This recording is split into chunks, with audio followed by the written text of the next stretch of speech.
the brawny, brainy, misunderstood cousins of ours who didn't just survive the Ice Age, they bench-pressed it. From their freakish strength to their surprising culture, Neanderthals weren't just cavemen, they were nature's gym rats with a flair for interior decorating. So before you get comfortable, take a moment to like the video and subscribe, but only if you genuinely enjoy what I do here. And let me know in the comments where you're tuning in from and what time it is for you. It's always fascinating to see who's joining us from around the world. Now, dim the lights, maybe turn on a fan for that soft background hum, and let's ease into tonight's journey together. If you walked into Ice Age Europe around 80,000 years ago, you'd probably freeze solid within 30 seconds. But before that happened, you might catch a glimpse of a Neanderthal, the local apex hominin, and possibly the only creature on Earth who looked like they could beat a mammoth in a wrestling match. Neanderthals weren't just different from modern humans, they were optimized for punishment. Imagine a person designed by a committee of bodybuilders, Arctic engineers, and someone who really liked forehead real estate. That's a Neanderthal. Let's start with the body. Neanderthals were shorter than us on average, around 5'4" to 5'6". Calling them short is misleading. They weren't small. They were condensed. Stocky frames, huge rib cages, broad shoulders, and a build so sturdy it looked like their skeletons had been reinforced for demolition work. Their bones were thick, dense, and frankly overqualified for anything less than full-contact mammoth takedowns. Their limbs were short and powerful, which helped conserve heat in brutally cold climates. Their hands were massive, with strong thumbs, perfect for crafting tools, grabbing prey, or, presumably, opening pickle jars that modern humans wouldn't even attempt. And then there's the face. Neanderthals didn't look weird. We look weird. Their skulls were long and low, with prominent brow ridges that could have doubled as ski jumps. Their noses were large and forward-facing, possibly as a built-in heater for that frosty Ice Age air. Their jaws were powerful, their chins basically non-existent, and their expressions likely somewhere between mildly confused and always ready for a fight. But make no mistake, these weren't brutish thugs. This wasn't a failed prototype of humanity. This was a parallel success story. They were tailored, top to bottom, for their environment, and in that environment, they thrived. Neanderthals were the elite endurance athletes of their day. If that day involved ice storms, cave bears, and hunting dinner with a sharpened stick, every inch of them said, "Yes, I've broken several ribs. No, I don't regret it." If you've ever felt proud of your bone density after lifting a milk jug without hurting yourself, sit down. Neanderthals were walking fortresses. Their skeletons weren't just sturdy, they were medieval architecture sturdy. We're talking bones so thick they make modern human femurs look like discount chopsticks. Let's start with their legs. Neanderthal femurs were short and incredibly robust, designed not for running marathons, but for powering through rough mountainous terrain, while carrying roughly half a reindeer on each shoulder. Their knees were shaped to handle constant bending and squatting, which is useful when you spend most of your day building fires, shaping stone tools, or elbow deep in large animal carcasses. Their arms, equally terrifying. Their upper arm bones were massively thick, and their forearms even thicker, a unique trait among hominins. This wasn't just for show. They weren't flexing on Instagram. They were literally built to wield heavy tools and haul enormous prey across rocky tundra. If modern humans are built like Swiss Army knives, Neanderthals were jackhammers with eyebrows. Even their rib cages told a story. Modern humans have a more barrel-shaped rib cage, tapering toward the waist. Neanderthals, however, had wide, flaring rib cages that gave them room for huge lungs, likely necessary to survive the cold, oxygen-thin air of glacial Europe. Basically, their respiratory system was the equivalent of industrial bellows. More oxygen in, more mammoth-chasing energy out. And let's not forget the skull. Not just the brow ridges, although those were magnificent. Their skulls were longer, flatter and thicker, with larger areas for muscle attachment. That meant powerful jaws and neck muscles. They could probably chew frozen venison without blinking. Interestingly, this reinforced skeleton came with a cost. They likely matured faster than us and may have had slightly shorter lifespans. But while they were around, they packed a lifetime of bruises, breaks, and brutal living into every year. Their bones show constant wear, healed fractures, joint damage, and blunt force trauma. Like they were auditioning for a prehistoric action film. Let's address the big, brainy elephant in the room. Neanderthals had huge brains, not metaphorically, literally. Their brains were bigger than ours, about 1,500 to 1,850 cubic centimetres, compared to our modern average of 1,150. That's right. The so-called brute cavemen were walking around with high-performance cranial engines, and they didn't even have spreadsheets to suffer through. Before you crown them honorary professors, a disclaimer. Bigger doesn't automatically mean smarter. A blue whale has a massive brain and has yet to invent indoor plumbing. That said, Neanderthals weren't just carrying around cranial ballast, they used it. A large portion of their brain volume went towards sensory processing and motor skills, especially vision and movement coordination. That makes sense when your daily schedule includes stalking elk in a snowstorm and not accidentally walking off a cliff. They needed to navigate dangerous terrain, track animals over long distances, and work with tools, all without the aid of Google Maps or opposable thumbs that scrolled Instagram. Their visual cortex was particularly large, likely giving them incredible eyesight. Picture sharp-eyed, frost-covered Neanderthals squinting dramatically into the blizzard like Ice Age anime characters, but with more fur and fewer monologues. And while their prefrontal cortex, the let's think before we do this part, might have been proportionally smaller than ours, evidence shows they weren't just acting on impulse.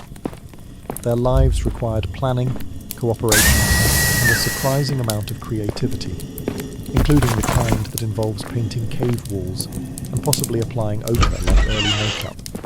So yes, your ancient Neanderthal aunt may have invented contouring long before TikTok did. Neanderthals also adapted impressively across Europe and parts of Asia, from dry steppe to icy tundra, which required some serious cognitive flexibility. They learned to use local resources, build shelter, make tools, and occasionally invent a new way to hurt themselves with flint. Still not impressed? Try this. We once thought all their tools and art were stolen ideas from early modern humans. Then we found Neanderthal art and ornaments older than anything Homo sapiens had done in the region. Turns out we were just late to the cave party. If nature had a survive the worst conditions imaginable design contest, Neanderthals would have walked away with the prize. And probably the trophy too, just to use it as a hammer. These hominins weren't just adapted to the Ice Age, they were engineered for it. Picture the kind of weather that makes your nose hairs freeze, and now imagine living in that without heated floors, hoodies, or any concept of hot cocoa. That's Neanderthal territory. Their bodies were short and stocky, not by accident, but by design. This compact shape helped them conserve body heat, which is exactly what you want when your environment looks like the freezer aisle of a cursed grocery store. Long, lanky limbs lose heat faster. Neanderthals had limbs so thick and short, penguins would have nodded in approval. Their noses were massive, and no, not for sniffing out gossip. Their large nasal cavities helped warm and humidify frigid air before it reached their lungs. It was nature's version of an HVAC system, built directly into their faces. A useful adaptation, and a great excuse for having a face you could rest a brick on. Even their skin likely contributed to their icy resilience. While we can't know exact pigmentation, most scientists agree they probably had lighter skin tones to better synthesize vitamin D in low light conditions. Because if you're going to survive 6 months of perpetual gloom, you'd better be able to wring sunshine out of a grey sky. Their lungs were likely enormous, needed to fuel bodies that were doing manual labour 24/7, climbing, hunting, hauling, carving, and occasionally inventing new ways to pull a muscle. That wide barrel chest wasn't for show. It was a prehistoric furnace. Clothing? Oh yes. They weren't running around in fur loincloths unless they were into that. Evidence suggests Neanderthals wore stitched hides to insulate themselves from the cold. And stitching isn't simple. It means they planned ahead, created tools, and probably had some version of winter wear and slightly less winter wear.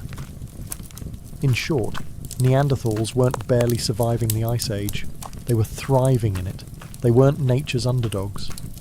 They were nature's snowplows, designed to march through the cold, grunting softly, and wondering why the mammoths were always so dramatic about it. When you think of Neanderthal fashion, you probably imagine a single fur draped over one shoulder, maybe held on by a piece of vine, accessorized with a club and a general lack of self-awareness. But real Neanderthal clothing, surprisingly sophisticated, primitive, sure, but with more function than flair, and just enough chaos to make a medieval tailor weep. Let's be clear, Ice Age Europe wasn't a great place to experiment with fashion minimalism. If you went outside in winter wearing just optimism and vibes, you'd freeze solid before you could say, saber-toothed mistake. So Neanderthals got clever. Evidence suggests they didn't just wrap themselves in animal skins like discarded couch covers. They processed hides, softened them, and stitched them together, using bone needles. That's right. They were hand-sewing outfits out of deer and mammoth, before buttons were even a concept. And they didn't even complain on Reddit. And let's talk about accessories. Some Neanderthal sites contain eagle talons, pierced shells, and beads. These weren't strictly functional, which implies they liked a little flair, maybe a dash of symbolism, maybe even some Ice Age swagger. Imagine a Neanderthal walking into camp like, yes, this claw necklace is real. Yes, I caught the bird myself. No, you may not touch it. They also used ochre, a naturally occurring red pigment, on their tools, bodies, and possibly even faces. Was it war paint? Decoration? Some kind of social signal? No one knows for sure. But it does mean at some point, a Neanderthal looked at a red rock and said, "This would look incredible on my cheekbones." Now, were they ready for Fashion Week? Not unless the runway was covered in snow lit by firelight and followed by an intense hunt. But their clothing did what it needed to. It kept them warm, dryish, and protected from both the weather and judgmental Homo sapiens. Let's also not overlook the practical brilliance. Every outfit was biodegradable, locally sourced, and cruelty-based. Because, well, hunting. That's sustainable Ice Age fashion. Neanderthals weren't just strong. They were punch a woolly rhino in the face strong. The kind of strength that makes you question whether physics was working differently back then, or if they were just born with a natural gym membership to the universe. Everything about their anatomy screams power. Their muscle mass was enormous, especially in the shoulders, arms and legs, areas needed for daily tasks like hurling spears, skinning animals, hauling carcasses, and occasionally moving boulders for fun. Their bone structure, as we've discussed, could support a small siege engine, which means those muscles weren't for show. They were functional gains. But how strong were they really? Estimates suggest a Neanderthal male could be up to 50% stronger than a modern human of the same size, and in terms of upper body strength, possibly even double. This isn't farm strong or dad strong. This is accidentally rip the door off your cave strong. They didn't just hunt from a distance with carefully thrown projectiles. No, Neanderthals preferred the close contact approach. They'd run up to large, angry Ice Age megafauna and jab them with spears at near point-blank range. Their version of dinner prep involved dodging tusks while keeping a firm grip on something that wanted them dead. And the wear and tear? Oh, it shows. Their fossil records are full of healed wounds, broken ankles, crushed ribs, damaged skulls. All signs that they weren't just strong, but resilient. If a Neanderthal broke something, they either walked it off or wrapped it in moss and hoped for the best. Then they went right back to hunting. Even their grip strength was absurd. Some researchers believe they could crush modern humans' hands without trying. Their thumbs were larger, their fingers broader, and their knuckles capable of damage usually reserved for medieval weapons. If you're picturing the Rock, but fuzzier and more likely to throw a stone axe at you, you're not far off. If there's one thing Neanderthal fossils consistently tell us, it's that these people lived hard. Not forgot to wear sunscreen hard. More like tackled a raging bison before lunch hard. Their skeletons read less like quiet prehistoric memoirs, and more like accident reports from an Ice Age rodeo. Seriously, when paleoanthropologists looked at the trauma patterns in Neanderthal remains, they noticed something oddly familiar. The types of injuries, fractured ribs, broken arms, crushed faces, were strikingly similar to those found in professional rodeo riders. And no, that is not a joke. Apparently, if you regularly tangle with one-ton mammals for a living, your bones tell a very specific kind of story. Take Shanidar 1, for example. This poor guy had a blow to the head that crushed part of his skull, probably left him partially blind, and also had a withered right arm, likely from a healed break. His foot was damaged too. Basically, he was the human equivalent of a walking before photo in an orthopedic ad, and yet he survived for years after those injuries. That means other Neanderthals were taking care of him, because apparently, even if you're a tank of a man with one working eye and a limp, your Ice Age buddies still make room for you at the fire. Another famous case, La Chapelle-aux-Saints, an older male with severe arthritis, missing teeth and spinal issues. And again, he was clearly cared for. So not only were Neanderthals getting injured in ways that would terrify modern OSHA inspectors, but they were also helping each other heal. Emotional support and survival. Neanderthals said, yes, we do both. But the frequency of these injuries also tells us about their lifestyles. These weren't people who hunted small game from a distance or foraged daintily. They got up close and personal with danger. Their weapons were mostly thrusting spears. Think stab rather than throw. And when you hunt, the animal usually fights back. The next time you trip on a rug and feel sorry for yourself, remember, Neanderthals spent their lives getting tackled by Ice Age death machines, shrugged it off with some moss and fire, and still lived long enough to invent personal grooming. Now that's resilience. Neanderthals didn't just survive the Ice Age, they brought fire to it, which is basically the prehistoric version of telling winter, not today, Satan. Now they weren't out there throwing fireballs or inventing s'mores, but they absolutely knew how to make, maintain, and weaponize fire in ways that would have made a caveman version of Bear Grylls nod approvingly. How do we know this?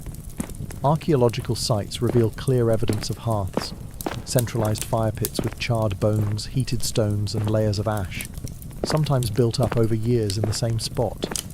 That's not just a random wildfire. That's a Neanderthal choosing a nice location, building a fire, and then cooking dinner next to it while probably glaring at the wind. The prevailing theory is that they used methods like striking flint against firelight, creating a spark that could ignite dry grass or moss. No matches, no lighters, no YouTube tutorials, just raw determination and a suspicious pile of rocks. The Ice Age version of hold my beer. They didn't just use fire for warmth either. Fire helped them cook food, which made it easier to chew and digest. This wasn't just a culinary improvement, it also unlocked more nutrients, reduced parasites, and possibly gave them more time to invent other helpful things, like gossip. Then there's the tool-making advantage. Heating flint can make it easier to nap or shape into tools, so it's possible Neanderthals were practicing thermal engineering before humans even figured out how to invent pointless committees. And let's not forget about defense. Fire scares predators. Sitting around a fire meant not only warmth and light, but a makeshift force field against anything that growled in the dark. Picture a bunch of Neanderthals roasting meat, telling stories, and casting intimidating shadows on the cave walls. Fire was their home security system. Were they the first to discover fire? Probably not. But they mastered it in their own steady, practical, and impressively chill way. They didn't flaunt it. They just quietly turned cold caves into livable homes and meat into slightly less chewy meat. Neanderthals didn't have multi-tools, screwdrivers, or YouTube how-tos. But give them a chunk of flint and a moment of silence, and they'd whip up a toolkit that could skin a deer, build a shelter, and possibly open a medieval wine bottle. Their tools weren't just sharp rocks. They were strategically crafted instruments, made with attention to detail, purpose, and just the right amount of controlled violence. The primary technique they used? The Levallois method, a complicated multi-step process involving preparing a stone core in such a way that flakes could be removed in a predictable shape. In other words, they weren't just banging rocks together like toddlers. They were planning ahead, shaping cores, analysing angles, and executing cuts with such finesse that modern archaeologists sometimes mistake their work for early Homo sapiens craftsmanship, which frankly must be annoying for them. Among the Neanderthal tool repertoire were scrapers, points, awls, borers, and even hafted tools, blades attached to wooden shafts using tree resin and sinew. That's not just make-sharp thing. That's prehistoric composite engineering, which is a fancy way of saying duct tape, but way harder to invent. They used these tools for everything: butchering meat, tanning hides, woodworking, and probably the occasional angry gesture. And let's be real, anyone who can figure out how to glue stone to stick using tree goo and patience deserves a TED Talk. Their toolkits varied by region too. This means Neanderthals weren't just copying one another, they were innovating, adapting their methods to local resources, climates and prey. One group might use limestone, another flint. Some even seem to have experimented with bone and antler tools. It's like prehistoric Etsy. And they weren't afraid of improvement. Over time, their tools got more refined, more efficient, and arguably more deadly. This wasn't evolution doing the work. This was brains and practice. When most people picture Neanderthals, they imagine grunting figures hunched around a fire, club in one hand, dinner still twitching in the other. But the archaeological record tells a different story. One where the same people who could dismember a reindeer in 5 minutes also paused to decorate a shell or bury a loved one with flowers. Yes, Neanderthals had culture, and not just the kind that grows on old meat. Let's start with burials. Multiple Neanderthal sites show evidence of intentional graves, often in shallow pits, sometimes with grave goods or traces of pollen, suggesting flowers may have been placed with the dead. Whether this was spiritual, symbolic, or just a prehistoric version of "he liked plants," we may never know. But the point is, they cared. They mourned. They didn't just toss grandma behind a boulder and call it a day. And then there's art. For years, it was assumed Neanderthals didn't do art. That was supposed to be our thing. Then we found cave paintings in Spain, made with red ochre over 64,000 years ago. Spoiler, that's before modern humans showed up in Europe. That awkward silence you hear is anthropology professors re-evaluating everything they once said with confidence. Neanderthals also collected decorative objects, pierced shells, feathers, eagle talons, things that served no obvious practical function unless they were secretly inventing cosplay. That may have been used as ornaments, ritual objects, or social signals. Either way, the pieces to a powerful ring are hidden in nightmares There's even a behind mysterious each of cave these structure found portals. in France, deep Find them underground, and bring made them from to broken me, stalagmites arranged and you'll into get rings. your wish. No sunlight, Fail. no apparent use. And you'll find No there are graffiti, fates far just worse than Neanderthals. death awaiting you here. 76,000 years ago, building in the dark like they were summoning something. Or maybe just being weird. Who knows? And we can't forget language.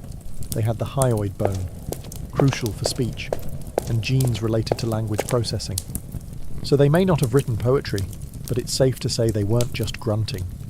Somewhere, a Neanderthal once looked at another and said something meaningful. Probably about meat, but still, meaningful. Let's talk about what you're really curious about. Yes, Neanderthals and modern humans. Together. Romantically. Biblically. DNA testably. When early Homo sapiens migrated into Europe and Asia around 60,000 years ago, they ran into the locals, the Neanderthals, and rather than treating them like distant cousins at a wedding, they did the evolutionary equivalent of asking, "You up?" with zero irony. What a charming little We know hotel. this happened because it's written in our genes. Bring back any Literally. memories? Most people of non-African descent today carry about 1 to 4% Neanderthal DNA, which means somewhere in your ancestry, one of your very, very, very great-grandparents had Going an Ice Age up? date night that got out of hand. Was it love? Survival strategy? A prehistoric version of, well, the gene pool's not that big? Scientists are still debating. Some encounters were probably consensual, others less so. Now listen It's closely. hard to say for certain See what those floating prehistoric bits of romance crystal? looked like. Those are But we do soul know it left shards. genetic fingerprints Fragments that of still human linger in spirit things like scattered immune throughout the system halls traits, of this skin little tone, maze. and possibly Each your crystal tendency is a to remnant dislike of one cilantro. who has met their Also end interesting. here. This wasn't Gather just them a all, one-time and thing. the first ring piece Genetic will evidence be shows yours. that interbreeding happened multiple One times more thing. in different places You're not over alone. thousands of years. There are So monsters clearly, here. it wasn't just And they're one looking for confused you. Homo sapiens at a very Here, dark you'll cave need party. this. It can detect And it each wasn't all shard's in one location. direction. It was left by the Neanderthal last males and Homo guest sapiens to females disappoint seem me to mix here. more frequently, Very possibly due to the clever sheer girl. charisma of early human Just not a travel very stories and fast slightly runner. better cheekbones. Enough instruction. Though we'll never know Break if the those boards Neanderthals and were let's more get impressed this by party conversation started. skills or fire-starting ability. What we do know is that this mixing didn't result in a blended superspecies. The Neanderthals eventually disappeared, but parts of them live on in us. Your slightly wide nose? That could be a Neanderthal gift. Your love of red meat and aversion to cardio? Also suspicious. Before you laugh at Neanderthals for their giant brows or suspicious fashion choices, you should probably check your ancestry report, because statistically speaking, you might be Thomas got you! Neanderthals. Run!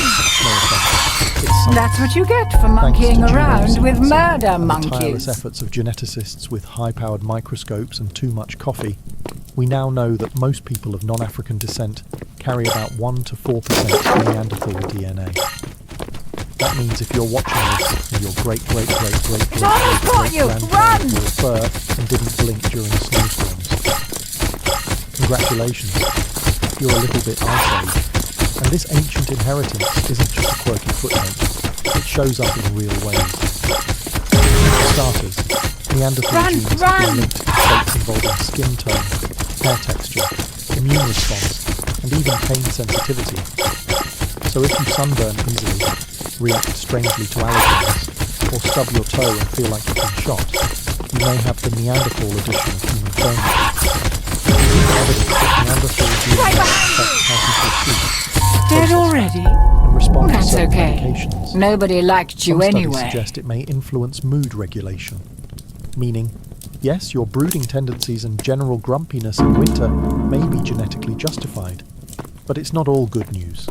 Some Neanderthal gene variants have also been linked to conditions like type 2 diabetes, depression, and nicotine addiction.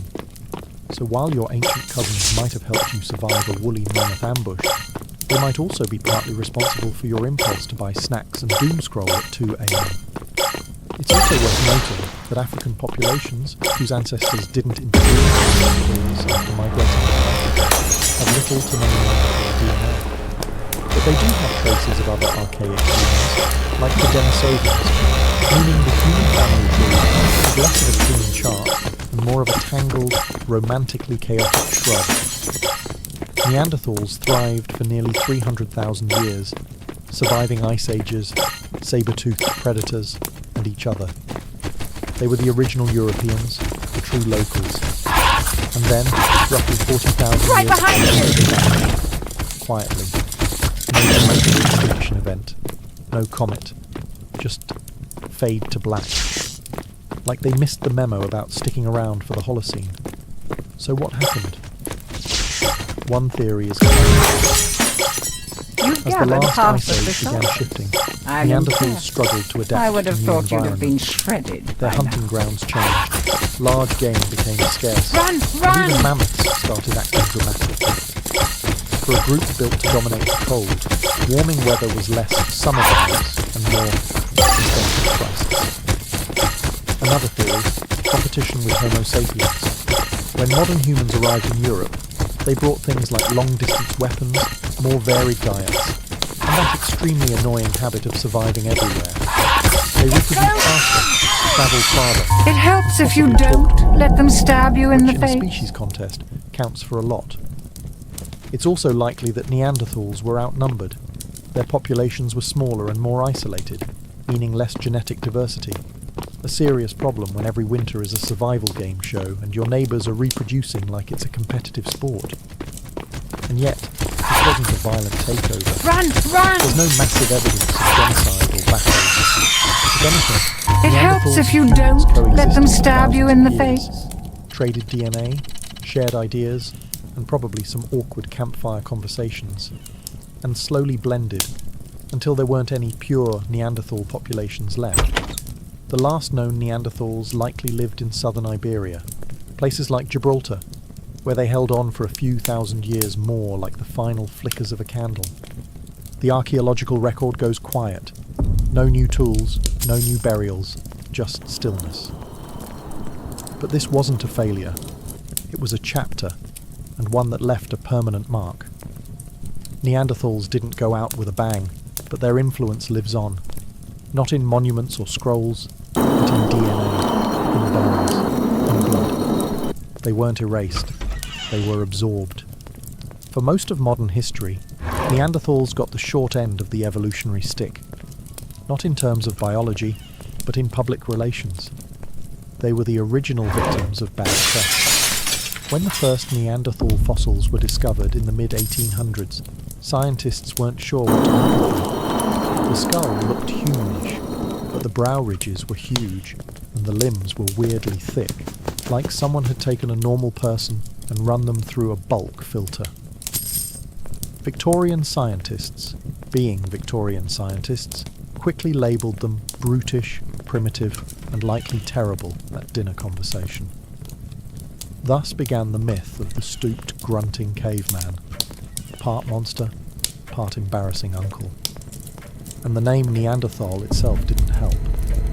It sounded harsh, like something that might live under a bridge and throw stones at goats. Early reconstructions didn't do them any favours either.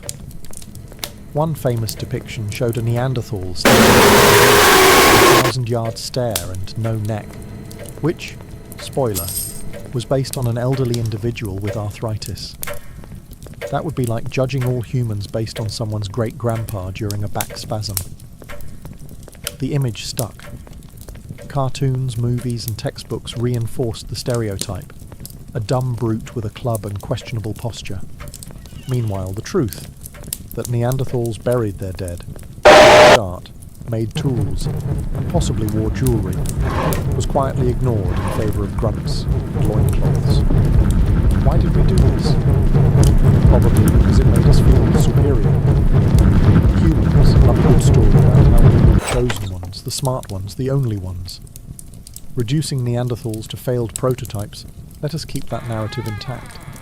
It also helped explain away any uncomfortable genetic overlap.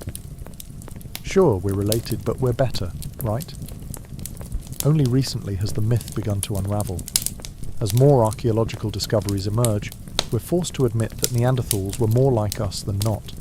They weren't mistakes. They were a parallel success. Different strategies, same struggle.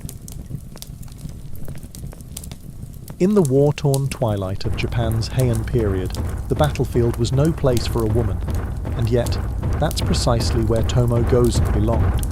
Imagine a sea of armoured men clashing steel in the dust and chaos of war, and among them, one lone figure stands out. Not because she had a place, but because she was more skilled, more fearless, and more precise than most of the warriors around her. Tomo Gozen wasn't just some camp follower or noble lady playing at war.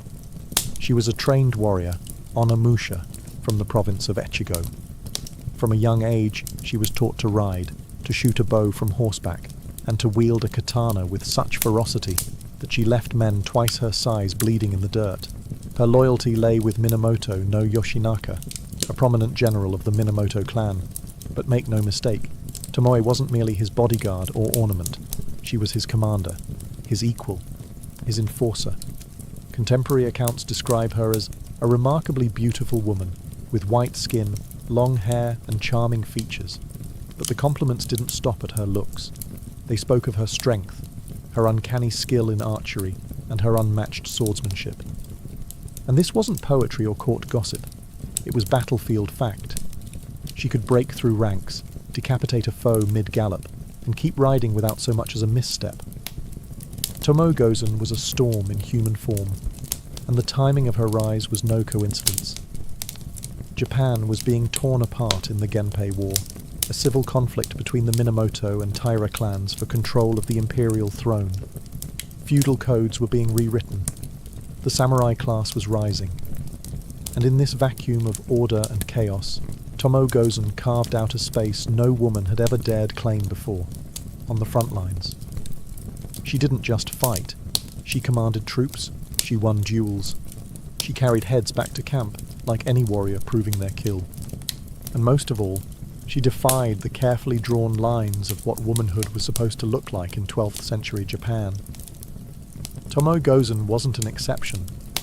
She was a revelation, a warning, and a legend in the making. Before Tomoe Gozen ever tasted battle, she had to master survival in a world built to exclude her. Feudal Japan was steeped in hierarchy, honor, and hard lines, especially for women. Daughters of samurai were expected to be polite, loyal, and quiet. But Tomoe's early life was anything but conventional. We don't know her exact birth date, but she was likely born into a minor samurai family during the late Heian period. Some accounts suggest she may have been raised in the household of Minamoto no Yoshinaka himself. Whether she was his concubine, foster sister, or trusted retainer remains debated. But what's not debated is her skill. That didn't appear by accident. That was earned. While young boys were handed swords and drilled in the Bushido code, Tomoe would have had to prove, again and again, that she could do everything they could, and better. Her training would have been brutal. Swordsmanship wasn't just about strength, it was about timing, control, and reading your opponent. She would have trained in kenjutsu for blade work, and kyudo for archery, all while learning to fight in heavy armor and manage a warhorse in full gallop. In the rare moments of peace, she likely learned the nagintata, a curved blade polearm traditionally associated with female warriors. But make no mistake, this wasn't some symbolic ceremonial practice. This was preparation for real violence. Tomoe's fighting style combined elegance and lethality, and she didn't just keep up with the men, she often surpassed them. This phase of her life, before the battles, before the legends, was marked by isolation. Most women didn't carry swords. Most women didn't speak in strategy meetings. And most women weren't expected to live long on the battlefield. But Tomoe forced the world to bend around her. Every skill she learned had to be twice as sharp, twice as precise, and twice as deadly as her male counterparts. Because if she failed, no one would call it a soldier's mistake. They'd call it a woman's weakness. And so, before Tomoe Gozen could ever carve her name into the history books, she first had to carve her place into the samurai world, blade by blade, day by day, in silence and shadow. Not by invitation, but by sheer will. By the time Tomoe Gozen reached adulthood, Japan was on the brink of collapse. The Genpei War, a bitter civil conflict between the Taira and Minamoto clans, erupted in 1180. It wasn't just a clash of armies, it was a complete reshaping of the country's power structure. Emperors were being manipulated like chess pieces, and the warrior class was about to seize control of history. And Tomoe, she was right in the thick of it. Her lord and possible lover, Minamoto no Yoshinaka, was a distant cousin to the more famous Minamoto no Yoritomo. But unlike Yoritomo, Yoshinaka wasn't content with standing in the shadows. He wanted control over Kyoto, over the Minamoto clan, over the entire country. And when war broke out, he didn't hesitate. He raised his own army in the northern provinces and began his campaign southward. Right beside him, Tomoe Gozen, She wasn't just a token warrior to show off in court. Tomo led troops into battle. She made strategic decisions. And when the fighting got bloody, she was at the front lines, blade drawn, giving orders most men wouldn't dare to question. She was a symbol of Yoshinaka's audacity, his willingness to defy tradition and win by any means necessary. The Genpei War was a savage affair. Battles were fought on rivers, in forests, through mountains. Arrows rained like monsoon storms, and hand-to-hand combat left the earth soaked in blood. One of Tomo's most famous victories came during the Battle of Yokotagawara, where she reportedly led a charge that decimated enemy forces. Chronicles claim she personally took the heads of several samurai and presented them as trophies. It wasn't for vanity, it was for proof. Every kill was a receipt, every head a message. But war wasn't just about glory, it was about loyalty and betrayal. As Yoshinaka gained power, tensions rose with Yoritomo, who saw his cousin's ambition as a threat. The Minamoto clan, already splintered by pride and ego, began to turn inward. While the Taira remained the enemy on paper, Yoshinaka now had to watch his back. Tomoe, ever loyal, stayed close. But even the strongest sword couldn't cut through politics. And as the war intensified, so did the pressure. Not just on Yoshinaka's claim to power, but on Tomoe's place in history. As the Genpei War dragged on, Yoshinaka's ambition outpaced his alliances. In 1183, after a series of brilliant military victories, he achieved what many thought impossible. He drove the Taira out of Kyoto and took control of the imperial court. At that moment, he was the most powerful man in Japan. And standing beside him, as always, was Tomoe Gozen, victorious, loyal, and bloodstained. But power is a double-edged blade. Yoshinaka had dreamed of restoring imperial authority, but the emperor and court nobles quickly realized he was as uncontrollable as the war he fought. He plundered the city, antagonized Kyoto's elite, and began making moves that alarmed even his fellow Minamoto. Most damning of all, he tried to take control of Emperor Go Shirakawa, a symbolic act of supreme authority that would doom him politically. Minamoto no Yoritomo, now the de facto leader of the Minamoto faction, responded with swift condemnation. He declared Yoshinaka a traitor and dispatched two loyal generals, Minamoto no Noriyori and the famed Minamoto no Yoshitsune, to eliminate him. The Minamoto civil war had begun, and Tomoe Gozen was now fighting not against the Taira, but against her own clan. What followed was a rapid, tragic descent. Yoshinaka, once the bold and reckless upstart, found himself outmaneuvered and outnumbered. He retreated from Kyoto with only a handful of loyal retainers, including Tomoe. They made their final stand at the Battle of Owazu in early 1184. It would be a last gasp, not for glory, but for honor. As the enemy closed in, Tomoe fought like a demon unleashed. Chronicles say she charged into the enemy lines, found the strongest warrior she could, and promptly decapitated him before riding back through the carnage. It wasn't just skill, it was a message. Even in defeat, she wouldn't be erased. But Yoshinaka knew it was over. Legend holds that he asked Tomoe to leave the battlefield, not because he doubted her bravery, but because dying alongside a woman would be considered shameful for a samurai general. It was a cruel irony. The fiercest warrior at his side was being dismissed to protect his legacy. Did she obey? Some sources say yes. Others suggest she vanished into battle and was never seen again. Either way, the fall of Yoshinaka was the end of an era and the beginning of a myth. Snow blanketed the battlefield. It was February of 1184, and the plains of Owazu were quiet, too quiet for the bloody storm about to come. Minamoto no Yoshinaka stood with only a few dozen men left, once a conqueror of Kyoto, now a fugitive of his own clan. His final stand had come, and Tomoe Gozen, ever at his side, was not about to let him die alone. The odds were hopeless. Hundreds of enemy warriors, led by Yoshitsune and Noriyori, bore down on them. Their armor gleamed, their horses kicked up frozen earth. And amidst the frigid winds, Tomoe Gozen adjusted her helmet, drew her sword, and charged into legend. According to the 14th century Heike Monogatari, Tomoe did not retreat. She surged forward like a whirlwind, seeking the strongest opponent she could find, Hatakeyama Shigetada, a famed warrior in his own right. Whether out of fury, desperation, or a refusal to die quietly, Tomoe didn't wait for introductions. She locked blades, unseated him, and cut off his head in one fluid motion, one final trophy. This wasn't just showmanship, it was samurai ethos in motion, to die beautifully, to fight to the last breath, to prove oneself in the face of impossible odds. For Tomoe, it was also the moment that would define her for centuries. This singular act, recounted and reimagined by countless generations, became her battle cry echoing across time. Meanwhile, Yoshinaka's horse became stuck in a rice paddy, and a volley of arrows brought him down.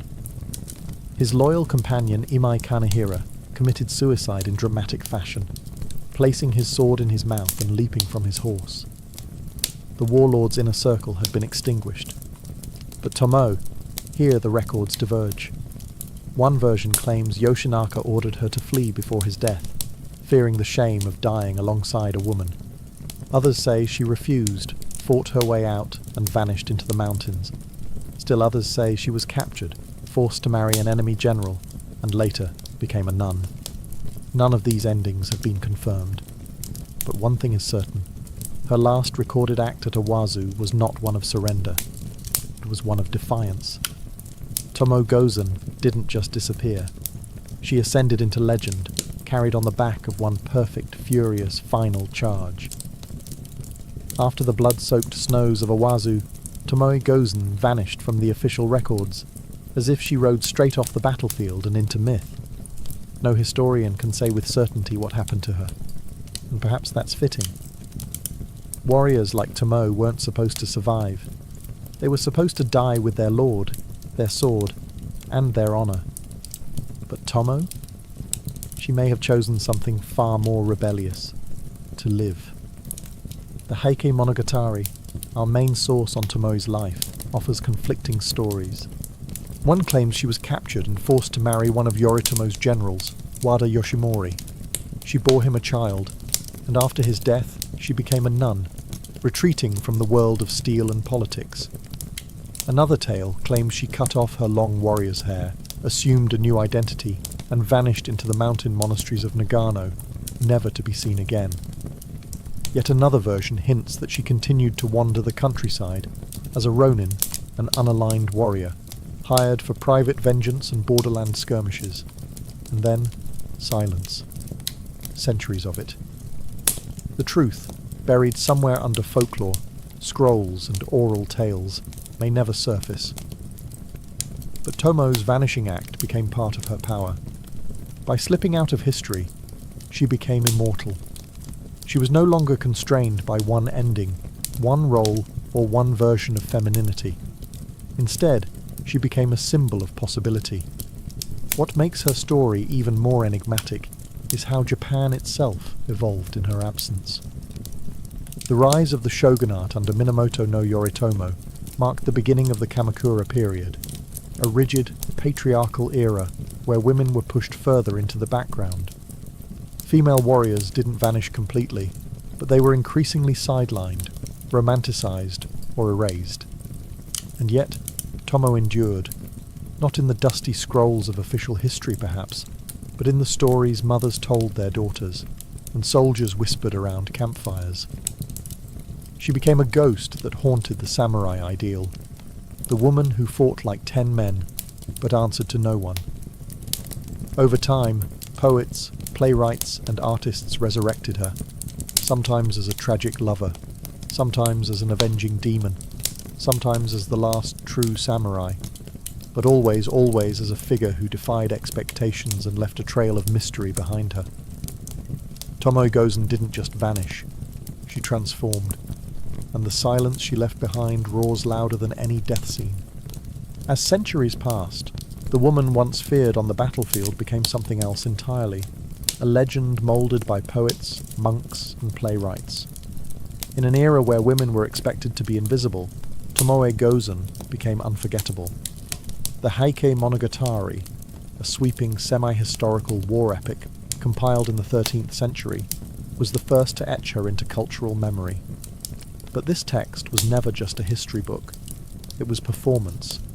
It was theatre. Blind monks known as Biwa Hoshi travelled from town to town, chanting the stories of the Genpei War to the sound of the Biwa lute. Through their voices, Tomoe Gozen was reborn, not just as a fighter, but as a tragic heroine. Later adaptations embellished her even further. In No and Kabuki theatre, Tomoe became a recurring figure, her beauty exaggerated, her loyalty dramatized, her battles stylized to perfection. She was often paired with doomed love stories, tearful farewells, and moral lessons about honor and duty. The audiences didn't just watch her fight, they wept for her, admired her, and feared her in equal measure. But this romanticization came at a cost. The real woman, the one who decapitated enemies and led cavalry charges, was gradually softened. Over time, her armor was traded for flowing kimono. Her swordplay became metaphors for feminine resilience. She became palatable, noble, tamed, and yet her image refused to die. Artists throughout the Edo period painted her riding into battle, face calm, blade poised. Samurai guides included her in lists of martial paragons. Sword schools invoked her name. Even as her story was mythologized, it still carried the sharp edge of the battlefield. In modern Japan, Tomoe Gozen is often mentioned in the same breath as other legendary warriors, Musashi, Benkei, Yoshitsune. But unlike them, she carries the unique weight of gender defiance. She wasn't just an exception to the rule, she was a challenge to it. In every era since, women have looked to Tomoe as proof that their place is wherever they choose to stand, even if that's the heart of the battlefield. The further she drifted from fact, the closer she became to symbol. A woman who shouldn't have existed, yet did. A warrior who couldn't be contained, yet endured. And a story that refused to end. Tomoe Gozen's blade may have been sheathed over 800 years ago, but her presence lingers, etched not only in legend, but in the cultural psyche of Japan and beyond. As generations passed, she became more than just a figure from the Genpei War. She became a symbol of resistance, individuality, and the disruptive power of a woman who refuses to follow the script. During the Edo period, when samurai culture was formalized and ritualized into a strict code of conduct, Tomoe's image was used both as inspiration and caution. Some saw her as an embodiment of ideal loyalty, a warrior who served her lord to the bitter end.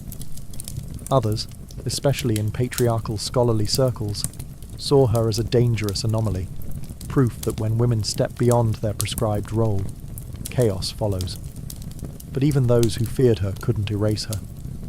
By the Meiji Restoration in the late 19th century, when Japan sought to modernize and define its national identity, Tomoe re-emerged in textbooks and public discourse, this time as a patriotic heroine. She appeared in children's books, school plays, and nationalistic art, often alongside male samurai legends. While the portrayal was sanitized, the fact remained: a female warrior had made it into the canon. In the 20th and 21st centuries, Tomoe's legacy evolved once again. She became a favourite subject for manga artists, video game developers, feminist scholars, and filmmakers. In a media landscape full of cookie-cutter characters, Tomoe stood apart, a woman whose legend wasn't based on romance, but on combat. She wasn't the lover left behind. She was the one who picked up the sword and fought forward. Modern portrayals of Tomoe reflect shifting attitudes.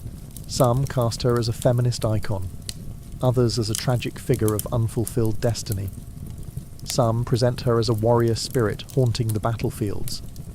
No matter the interpretation, she is always strong, always complex, and always just beyond the reach of complete understanding. Even in politics and education, Tomoe Gozen has become shorthand for defiance. Schools are named after her. Martial arts dojos cite her in their lineage. She appears on stamps, posters, and even anime storylines. Her name invoked whenever someone needs to prove that a warrior's soul can come in any form. She may have fought one war, but her presence continues to rally people across every battle for identity, justice, and place. Tomoe Gozen never asked to be remembered. She didn't leave behind memoirs, letters, or poetic reflections. She left behind the only thing that truly mattered to a warrior of her age, a legacy forged in blood, loyalty, and fire. And in doing so, she achieved something few in history ever manage: immortality without asking for it. Unlike many women of her time, Tomoe wasn't preserved because she fit society's ideals. She was preserved because she broke them. Every time she swung her blade on a battlefield swarming with men who thought her unworthy, she rewrote the rules of feudal Japan. And though she vanished into obscurity, her absence only made her story louder. In a culture where silence often defined a woman's worth, Tomoe's silence after Owazu has become its own kind of roar. The absence of concrete facts surrounding her fate has given generations of artists, scholars, and revolutionaries permission to fill the void with meaning. She has become the embodiment of possibility, proof that one can defy the structure and still become legend. Her name lives on not just in literature and pop culture, but in the spirit of every woman who refuses to be invisible, every athlete who pushes beyond her limits, every leader who's told she's too bold, every fighter who doesn't wait for permission to stand her ground.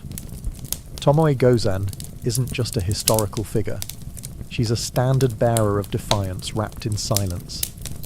Today, statues of her stand in Nagano and across Japan. Schoolgirls study her in history classes. Cosplayers dress as her at anime conventions.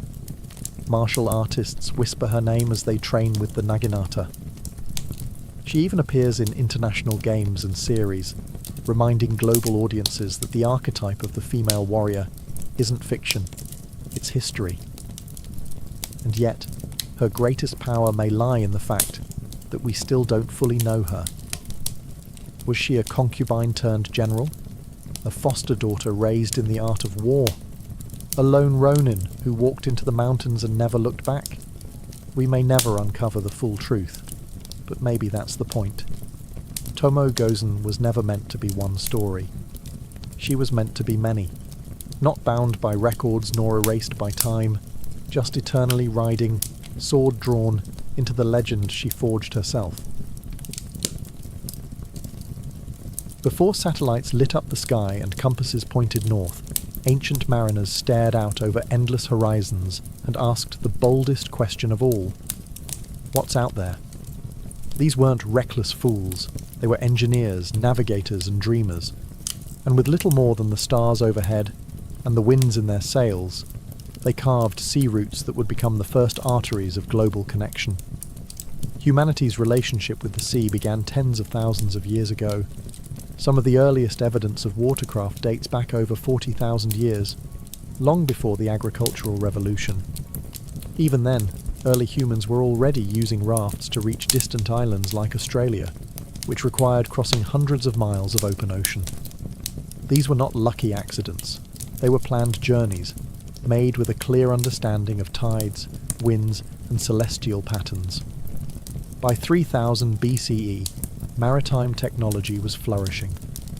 Cultures in Mesopotamia, the Indus Valley, and along the Nile were already using boats for trade and fishing. But it wasn't until certain cultures took to the high seas that true oceanic navigation began. These early seafarers faced enormous challenges: no maps, no written instructions, and often no guarantee they'd ever return. And yet, they went, driven by necessity, curiosity, and survival. They read the waves like a book. They observed how clouds formed over islands, how birds flew at certain times of day, and how the stars rotated across the sky. The night sky, in particular, became their greatest tool. Polaris in the northern hemisphere, for instance, served as a fixed point for orientation. In the southern hemisphere, navigators watched the Southern Cross. these seafarers learned to feel the subtle push of currents beneath their hulls. They learned the sound of the wind in their sails, and most impressively, they passed this knowledge down orally for generations, through chants, stories, and sacred traditions. Their tools weren't compasses or astrolabes. Their tools were memory, observation, and intuition. This wasn't just survival, it was science before science had a name, a way of knowing the world that married nature and culture. And as they set out across unknown waters, these ancient mariners weren't just navigating oceans, they were laying the foundations for global trade, migration, and the first connections between civilizations that had never even heard each other's names. Long before the rise of Athens or the glory of Rome, the island of Crete was home to one of the most sophisticated seafaring civilizations the ancient world had ever seen, the Minoans. Flourishing from around 2000 to 1450 BCE, the Minoans weren't just islanders, they were maritime architects who turned the sea into a superhighway of culture, commerce, and control. At the heart of Minoan power was the city of Knossos, a sprawling palace complex adorned with vibrant frescoes of dolphins, ships, and sea life. These weren't decorative flourishes, they were declarations. The Minoans lived and breathed the sea. Their economy thrived on maritime trade, and their influence stretched across the Aegean, I wasn't expecting some guests! and beyond. This is Unlike later wonderful! Greek neighbors I built haven't for had war, human flesh! Minoan ships I were mean designed human for speed and guests stability, in ages! ideal for trade and Let's diplomatic have some missions. fun! How about a Their little game of vessels, tag? often decorated with bird or bull motifs, I'll be it used the square entire sails time, and while rows you to all do navigate your calm best yet to run! unpredictable Mediterranean. These ships carried everything from olive oil and wine to pottery and bronze. But more than goods, the Minoans carried ideas, art, religion, and technologies, dispersing them like waves across the Aegean. And how did they navigate? While there are no surviving Minoan navigational charts, archaeologists believe they relied on a combination of star-based navigation and visual markers, coastal headlands, the colour of the water, bird flight patterns, and consistent returns from long journeys suggest a deep understanding of seasonal winds and maritime rhythms, long before anyone wrote them down. One of the most remarkable signs of Minoan maritime prowess is their role in the development of the Greek alphabet. By interacting with Near Eastern cultures like the Phoenicians, the Minoans helped pave the way for one of history's most influential scripts. Their ships weren't just ferrying cargo, they were floating vessels of cultural exchange. But like many sea-based powers, their end may have come from the very ocean they mastered.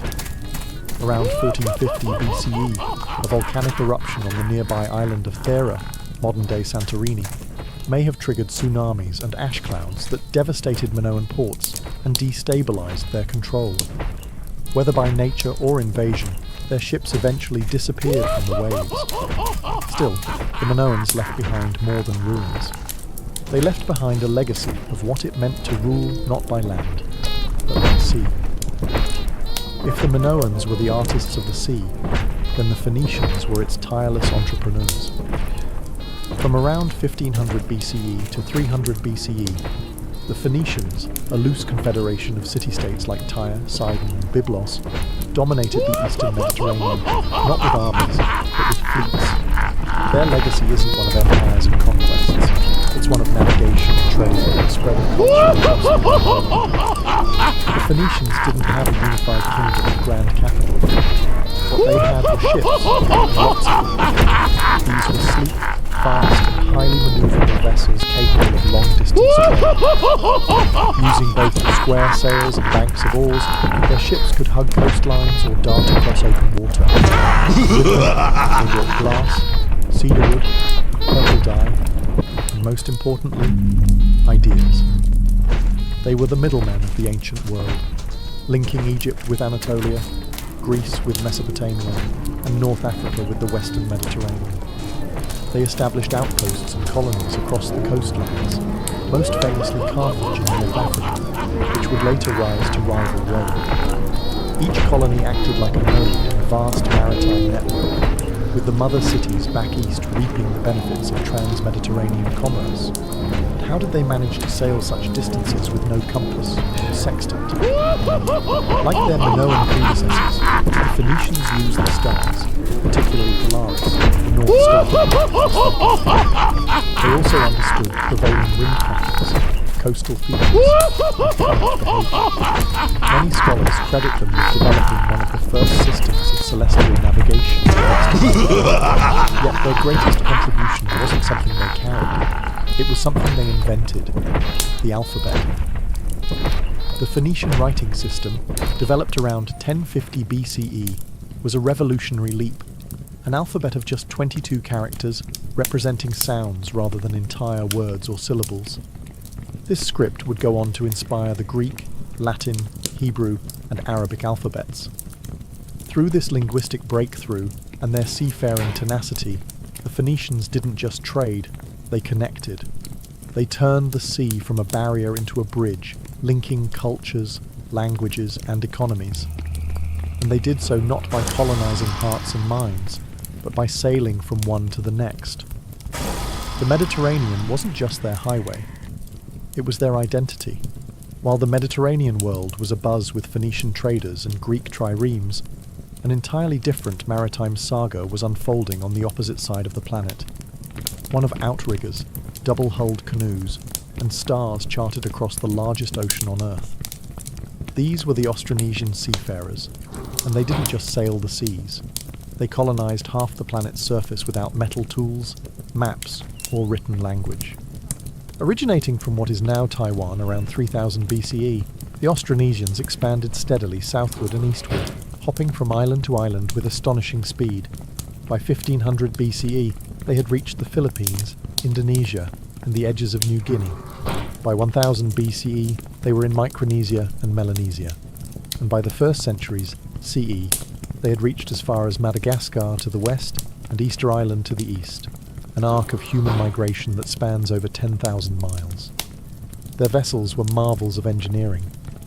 Austronesians developed outrigger canoes for stability, and later, double-hulled voyaging canoes capable of carrying families, livestock, and cargo across thousands of miles of open ocean.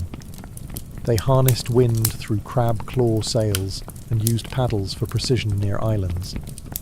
But what truly set them apart was their unparalleled skill in navigation. They used the sun, moon, planets, and more than 200 stars as guides. But that's just the beginning.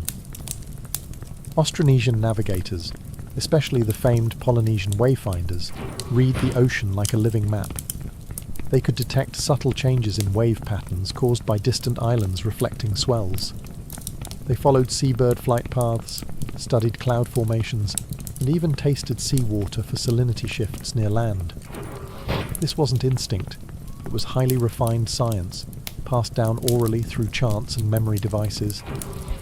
Their migration wasn't random exploration, it was intentional and repeatable. Lapita pottery, a distinctive cultural artifact, marks their path across the Pacific, showing how interconnected their world truly was. They weren't just island hoppers. They were civilization builders, spreading agriculture, languages, and technology wherever they landed. And in many ways, they still are. Modern genetic studies, linguistics, and archaeology continue to uncover just how advanced and expansive Austronesian navigation was. These mariners didn't just cross oceans. They connected some of the most remote corners of the Earth long before European explorers ever left port. In the Pacific, the sea was never a void. It was a road map.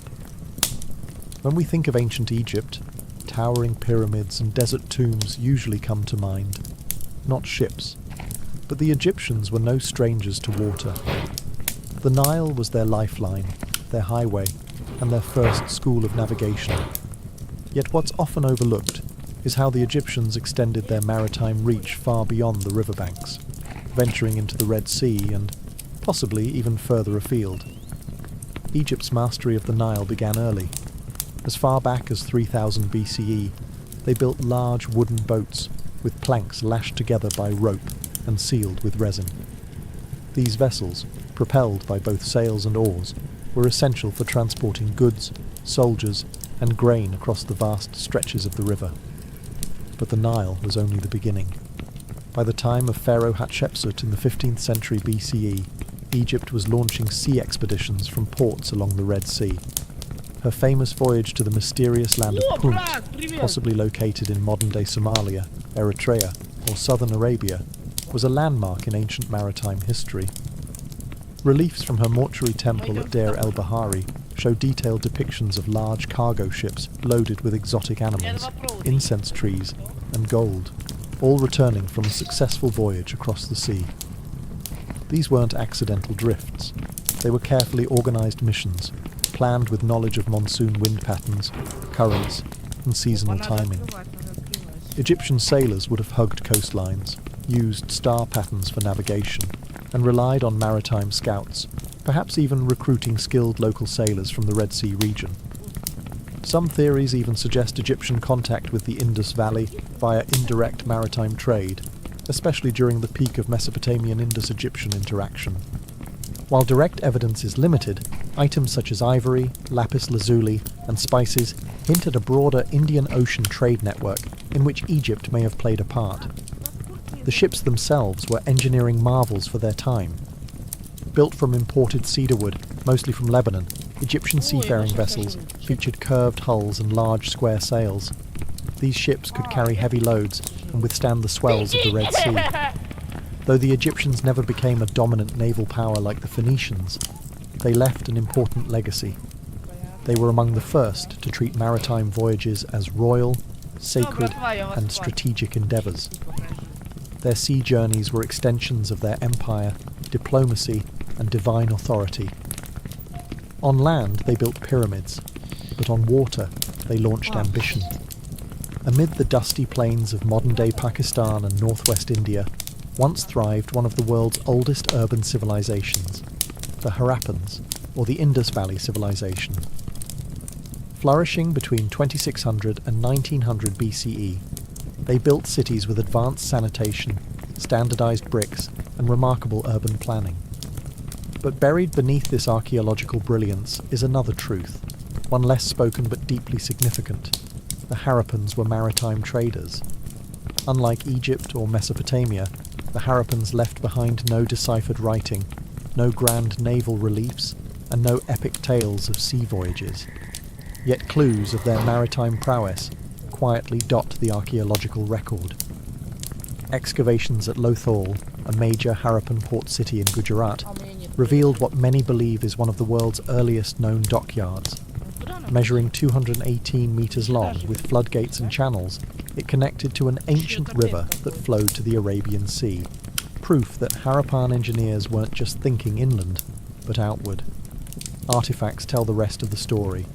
Harappan seals and goods, beads, ivory, ceramics, have been found in Mesopotamia, specifically in the Sumerian cities of and Lagash. Akkadian texts refer to a distant land called Meluha, likely the Indus region, from which boats arrived bearing exotic goods. In return, the Harappans received silver, tin, and lapis lazuli, suggesting a complex trade network stretching from the Persian Gulf to the broader Near East. But how did they sail? While no complete Harappan ships survive, miniature models, terracotta boats, and carved depictions suggest the use of flat-bottomed rivercraft and sea-going vessels. They likely used the same seasonal monsoon winds that would later drive Arabian and Indian traders across the Indian Ocean. Harappan mariners probably hugged coastlines, stopping at natural harbours and estuaries, and navigated using celestial cues and current patterns. Unlike the warrior-focused empires of their time, the Harappans were remarkably peaceful. Their cities show little evidence of warfare or fortifications. This makes their maritime connections even more intriguing. They weren't conquering foreign shores. They were connecting them through trade and diplomacy. And then, around 1900 BCE, the civilization began to decline. Rivers shifted, trade dwindled, and cities were abandoned. Their script faded with them, leaving behind a silent question. Just how far did their ships sail? Though their voices are lost, the water trails remain, etched in harbours, seals, and silent stones. For the ancient Greeks, the sea wasn't just a pathway, it was destiny. Cradled by the Aegean, Ionian and Mediterranean seas, Greek civilization emerged in a world where sailing was as essential as farming. From the age of Homeric epics to the height of Athenian naval dominance, the Greeks turned maritime culture into art, science and strategy. Their earliest stories, those of Odysseus battling sea monsters and Jason chasing the Golden Fleece, weren't mere myths. They were reflections of a people intimately tied to the sea. Greek city-states like Athens, Corinth and Rhodes all relied on the ocean not just for trade, but for identity. Their gods had dominion over waves. Their heroes set sail. Their empires floated on hulls of wood and ambition. By the 8th century BCE, Greek colonists were setting out across the Mediterranean, founding cities from Sicily to the Black Sea coast. These colonies weren't military outposts. They were trade hubs, cultural satellites, and vital ports in a vast economic web. Goods flowed both ways: olive oil, wine, and pottery from Greece, grain, metals, and slaves from afar. To navigate, Greek sailors relied heavily on coastal sightlines, the stars, especially the rising and setting of specific constellations, and oral navigation knowledge passed through generations. Their ships evolved from simple merchant vessels to formidable war machines like the trireme, a sleek, three-tiered galley rowed by up to 170 men and armed with a bronze battering ram. The trireme was more than a ship. It was a floating expression of Athenian democracy and power. At its peak in the 5th century BCE, Athens boasted the most powerful navy in the ancient world. The Delian League, originally a defensive alliance against Persia, became an Athenian-led maritime empire. Their navy ensured control over sea lanes, tributes from allied cities, and the free flow of resources into Athens, feeding its golden age of philosophy, architecture and drama. But with power came vulnerability. The Peloponnesian War against Sparta saw Athens' over-reliance on sea dominance backfire. Naval defeats, blockades, and internal strife brought about its downfall. Still, the legacy endured. Greek maritime innovations in cartography, celestial navigation, and shipbuilding laid the groundwork for Roman and later European seafaring. And their belief that the sea was a stage for glory, knowledge, and tragedy echoes in Western thought even today. For a people who started as landlocked farmers and shepherds, the Romans were late to embrace the sea. But once they did, they didn't just join the naval powers of the ancient world, they crushed them. The Mediterranean, once a patchwork of rival fleets and scattered colonies, became what the Romans proudly called Mare Nostrum, our sea. Early Rome was no maritime superpower. The Etruscans and Greeks dominated Italy's coasts, while Carthage, founded by Phoenician settlers, ruled the western Mediterranean with the most formidable navy in the region. But everything changed during the Punic Wars. Faced with Carthage's naval superiority, the Romans made a bold move. They reverse-engineered a captured Carthaginian warship. In an astonishing feat of industrial determination, they built an entire fleet, hundreds of ships, in mere months. But they added something uniquely Roman: the corvus, a boarding bridge that turned sea battles into land combat. This innovation played to Rome's strength in infantry, allowing legionaries to storm enemy ships as if they were charging a fortress. Victory over Carthage in the Punic Wars handed Rome not only naval dominance, but also control over Sicily, Sardinia, Spain, and eventually the entire Mediterranean coastline. Roman galleys, both military and merchant, patrolled sea lanes, transporting grain, troops, and exotic goods from Egypt, Gaul, Syria, and beyond. Ports like Ostia and Alexandria bustled with activity, turning the Mediterranean into a Roman highway. The Pax Romana, a period of relative peace lasting 2 centuries, was made possible largely through this maritime control. The sea, once a place of pirate fleets and clashing empires, became a stabilized zone of commerce. Grain shipments fed the capital. Luxury goods, silk, spices, pearls, flowed in from India and China via maritime routes, stretching to the Red Sea and Persian Gulf. Roman sailors used a combination of dead reckoning, coastal sailing, and celestial navigation, aided by detailed maritime itineraries known as periploi. Though lacking compasses, they mastered the rhythms of wind and current, especially the Etesian winds that made return voyages in the eastern Mediterranean predictable. Rome didn't just conquer by land, it sustained itself by sea. Its navy protected trade, enforced imperial will, and ensured communication across vast distances. With their fleets, the Romans did what no other culture had yet managed. They turned the chaotic sea into a controlled empire.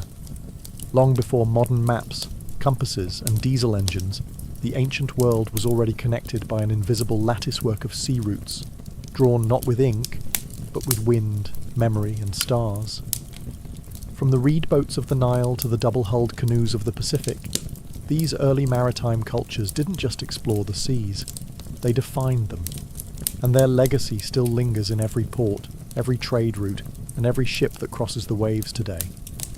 The knowledge passed down by Minoans, Phoenicians, Austronesians, Egyptians, and others became the bedrock of future navigation. These cultures discovered how to read the sky like a map, how to sail with the rhythms of the earth, and how to build ships that could survive months at sea, all without metal hulls or written charts. Their discoveries weren't isolated, they were cumulative. Each seafaring civilization learned from its predecessors or neighbours, contributing a new stitch in the tapestry of global navigation. Phoenician alphabets enabled the record-keeping necessary for complex maritime trade.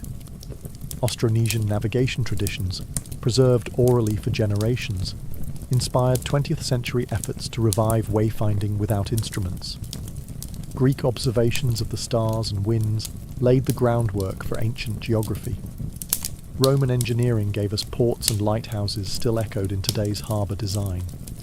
Even more significant than the tools were the connections. Maritime routes allowed ideas to travel faster than armies. Religions spread by sea. So did technology, crops, language, and diseases. The maritime cultures of the ancient world didn't just move objects, they moved civilizations. Without them, the ancient Silk Roads would have stopped at the shoreline. Without them, empires might never have risen, and distant peoples might have remained strangers forever. And yet, for all their accomplishments, so many of these early sailors remain nameless.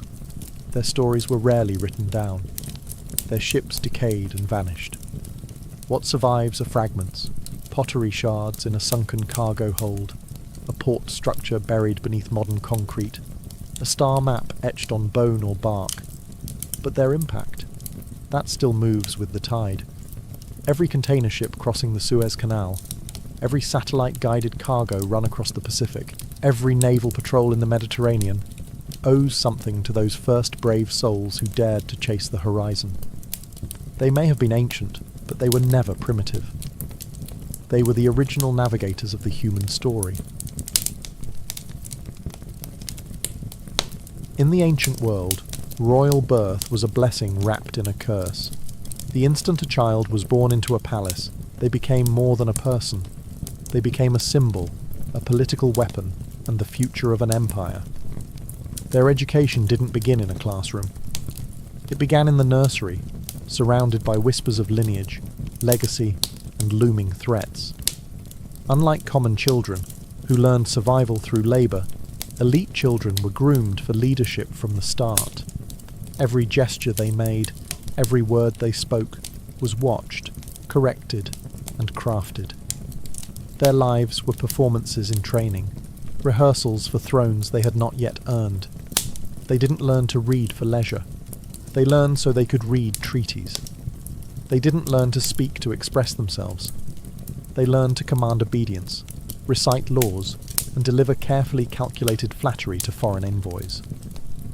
The content of their education depended heavily on geography and dynasty, but the goals were universal: control, charisma, and continuity.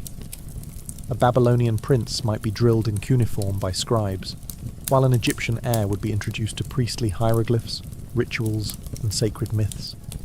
In Greece, philosophy was essential. In Persia, etiquette was military. In China, Confucianism ruled the curriculum. Even their toys were political. Miniature weapons, board games simulating strategy, and symbolic animals reflected the roles they were expected to master. Tutors weren't just teachers, they were handlers. Carefully chosen by the court, they were loyal, elite, and often expendable. If the royal child failed, it was the tutor who paid the price. The stakes were always high. A poorly educated heir was a national liability. A soft or ill-prepared child could become a pawn in the hands of enemies or ambitious relatives. Education, then, wasn't about personal development. It was about regime survival. But for all its strictness, royal education could also be dazzling. These children were exposed to astronomy, medicine, foreign languages, ethics, and art long before the rest of the world. Some of them became polymaths, statesmen, generals, and scholars, raised not just to rule, but to outshine every mind in the room. To be born royal in the ancient world wasn't just to be born lucky, it was to be born into a lifelong test, and education was the first battlefield. Behind every powerful ruler in the ancient world was often a far more obscure figure, the tutor. These weren't just glorified babysitters. They were philosophers, priests, generals, and political operatives. Their task? To shape a child not just into an adult, but into a ruler, a diplomat, and sometimes a god. Few tutor-student pairings have echoed louder through history than that of Aristotle and Alexander the Great. Chosen by Philip of Macedon, Aristotle was tasked with turning the headstrong prince into something more than just a warrior. He taught him ethics, rhetoric, zoology, geography, and philosophy, and infused him with an insatiable hunger for knowledge.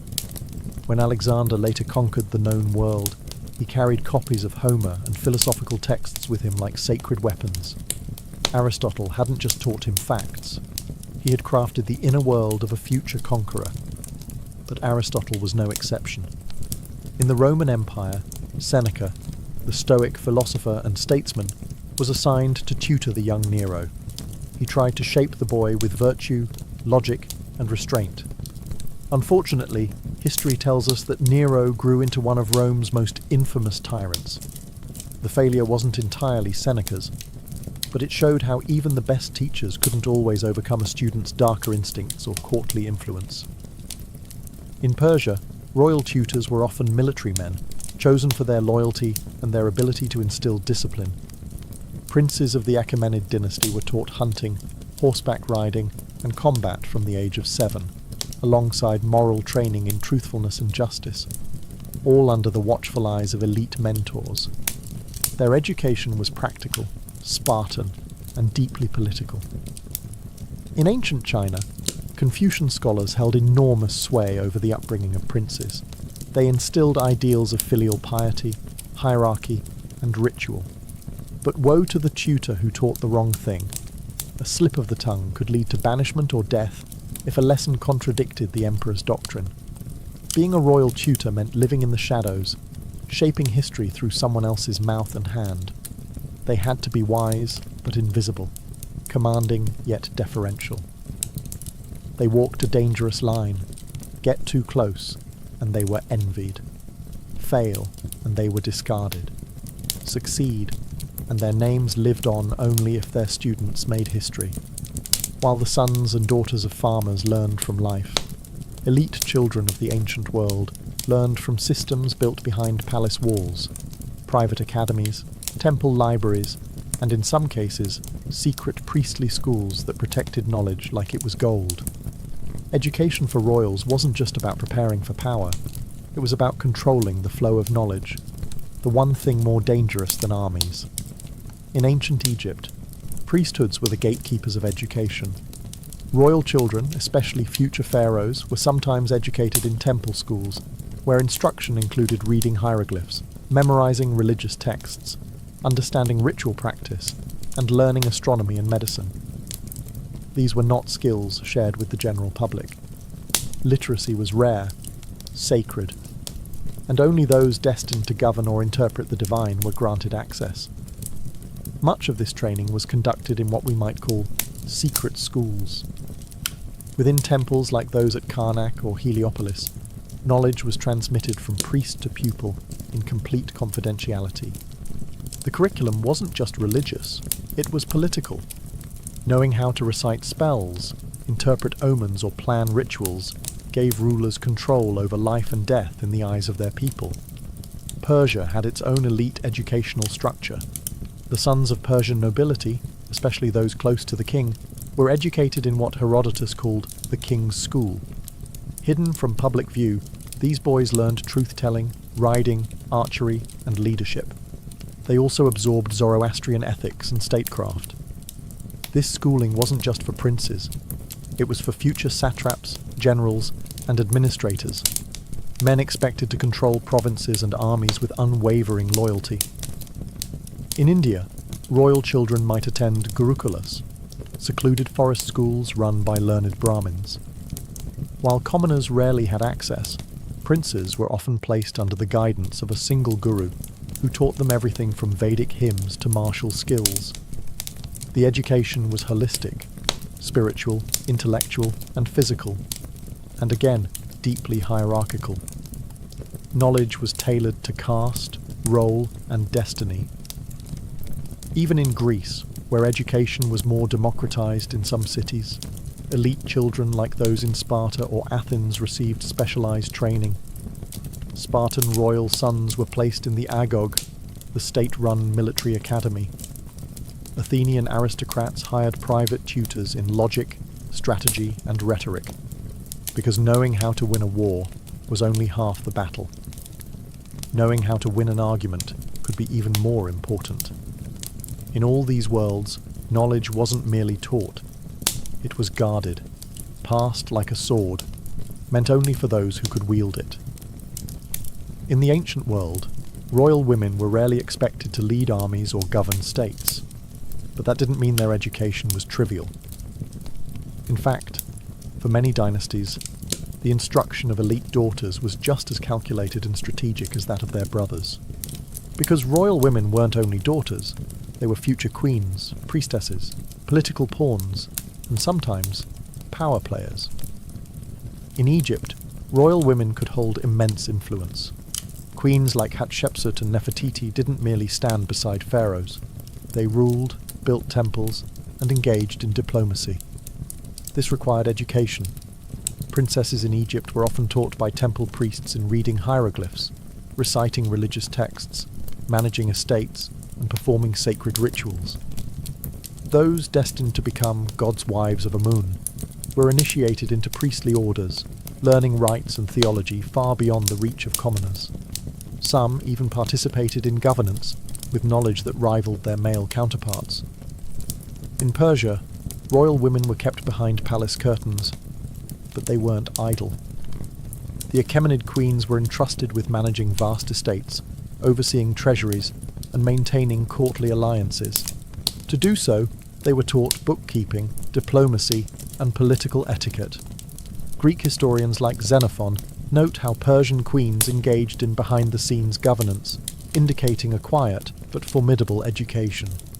In ancient Greece, the story is mixed. In Athens, education for women, even elite ones, was minimal and domestic. Music, weaving, household management, and some reading. But in Sparta, royal women were raised for strength.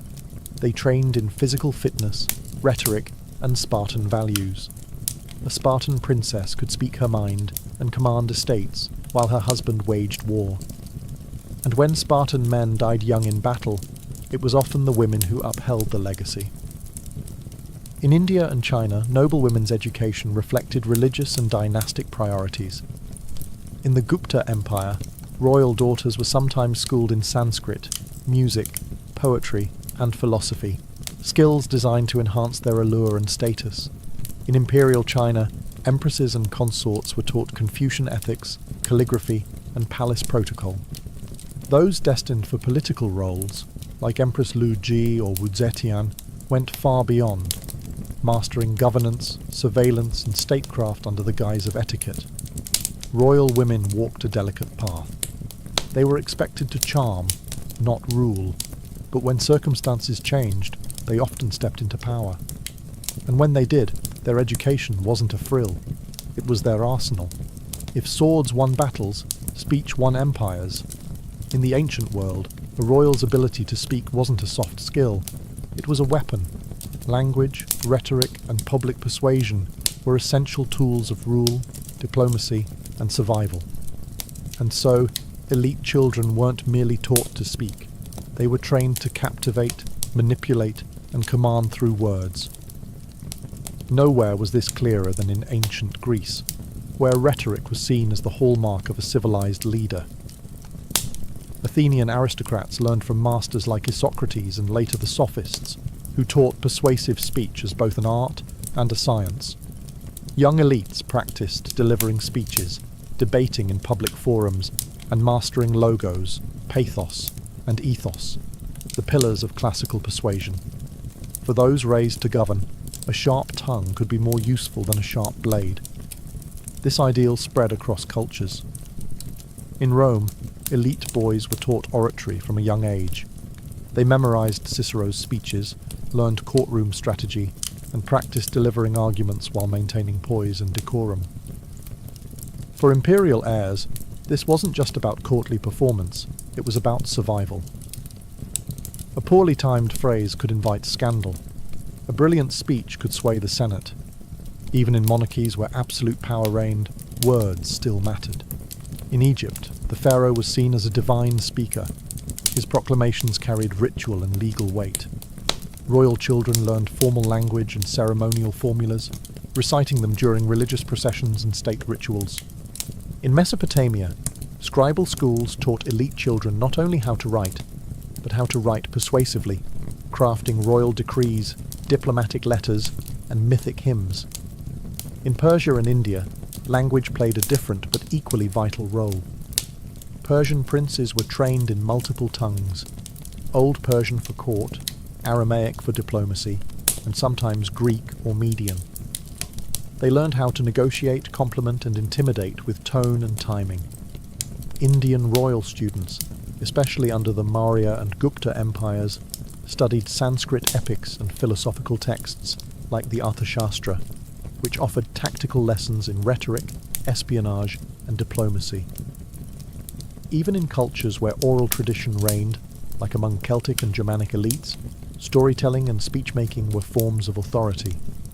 A prince who couldn't speak well couldn't lead, because in the end, power wasn't just taken, it was spoken into existence. For ancient royals, the sky was not just a canvas of stars, it was a calendar, a compass, a clock, and sometimes a divine script.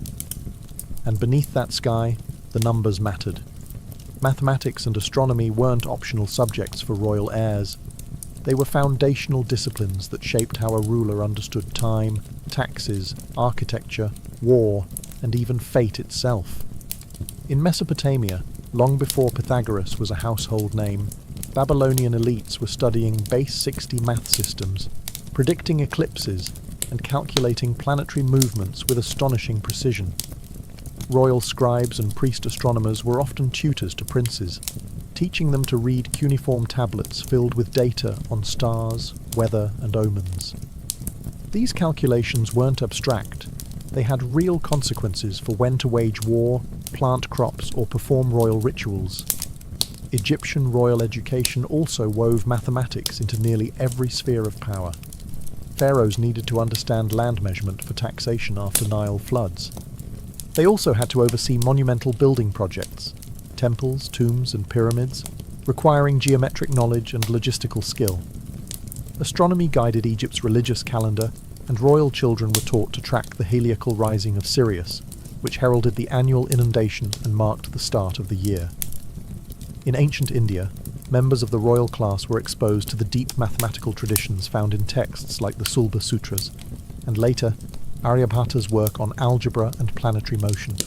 Astronomy was both scientific and spiritual, essential for aligning rituals and interpreting omens. A wise king consulted the stars, but an educated one could interpret them himself. The Greeks refined these teachings, making them more systematic and philosophical. A Macedonian prince like Alexander would study arithmetic and astronomy, alongside ethics and logic.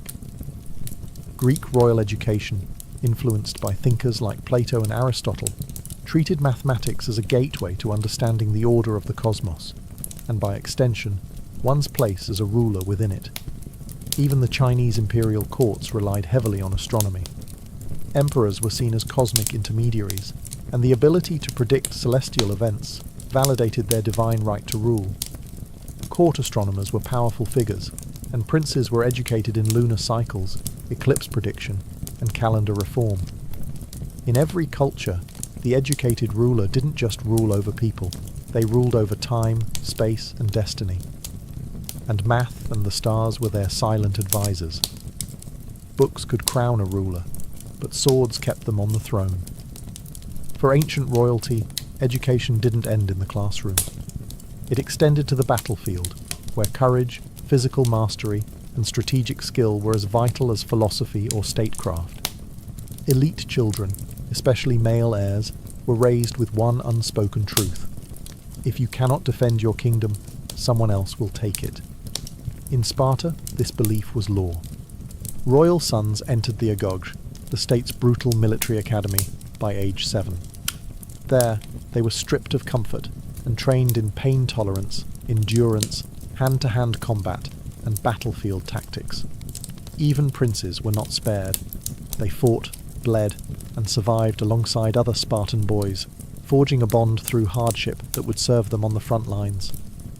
In Persia, royal boys were educated in the 3 R's of nobility: riding, archery, and truth-telling. Horsemanship was essential, not only for war, but also for royal hunting expeditions, which doubled as strategic drills. Archery was more than a skill. It was a symbol of discipline, focus, and martial prowess. A Persian prince who couldn't handle a bow was unfit to rule.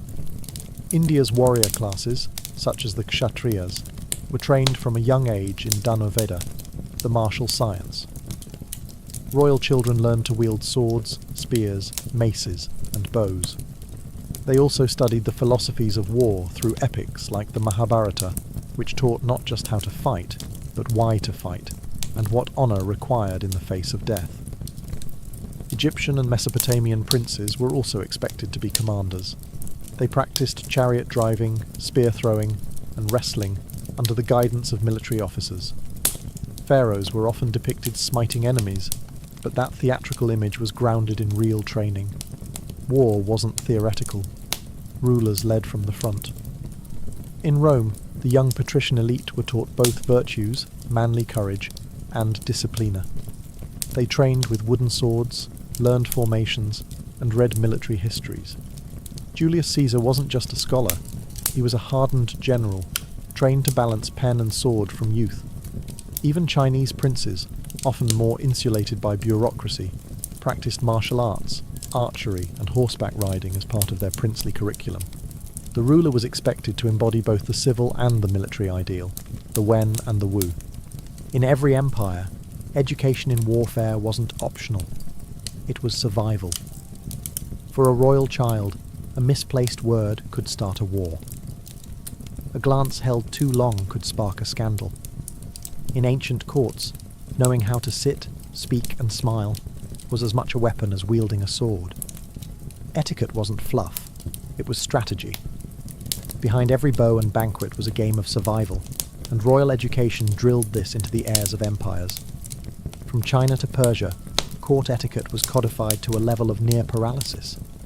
In Han China, princes were expected to memorize and observe the Li, ritual codes dictating everything from how to greet a superior to how to mourn properly. A single breach of protocol could be interpreted as rebellion. Young royals were taught to move with precision, to speak with restraint, and to read the power dynamics in every room. In Persia, royal children were schooled in the art of courtly appearance.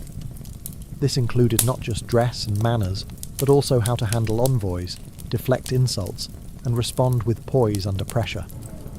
They were trained in indirect communication, mastering the political doublespeak necessary to survive in a palace filled with spies and sycophants.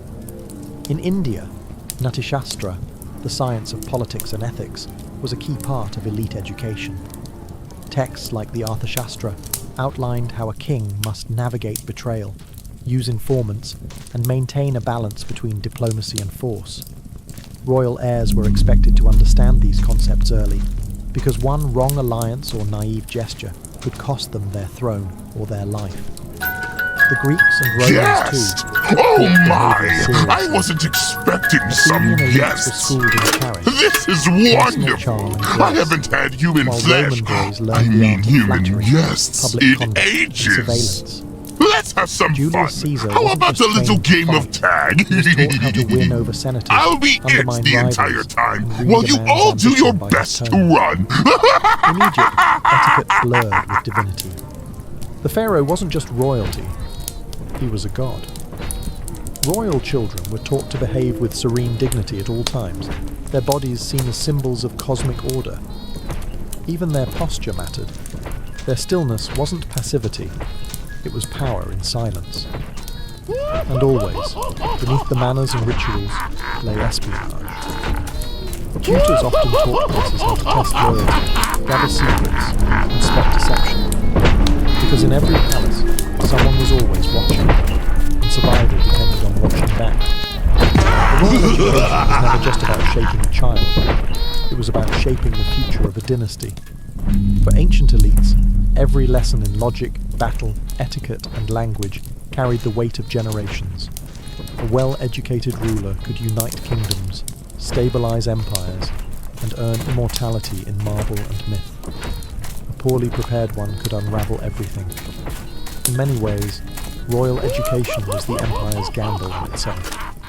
Every coin minted, every scroll copied, every tutor hired was an investment in a single person's ability to hold the realm together. And the pressure on that child, whether prince, princess, or pawn, was immense. Take Alexander the Great. His conquest of half the known world wasn't just fueled by ambition or cavalry tactics.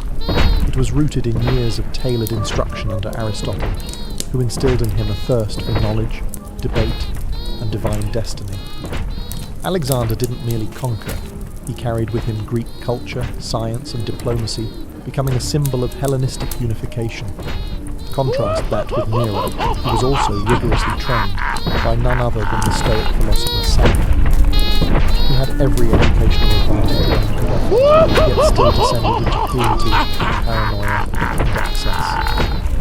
His failure wasn't just personal, it cast a shadow over the Roman imperial image, igniting revolts and tarnishing Rome's authority for years. Education, it turned out, was not a guarantee, it was a crucible.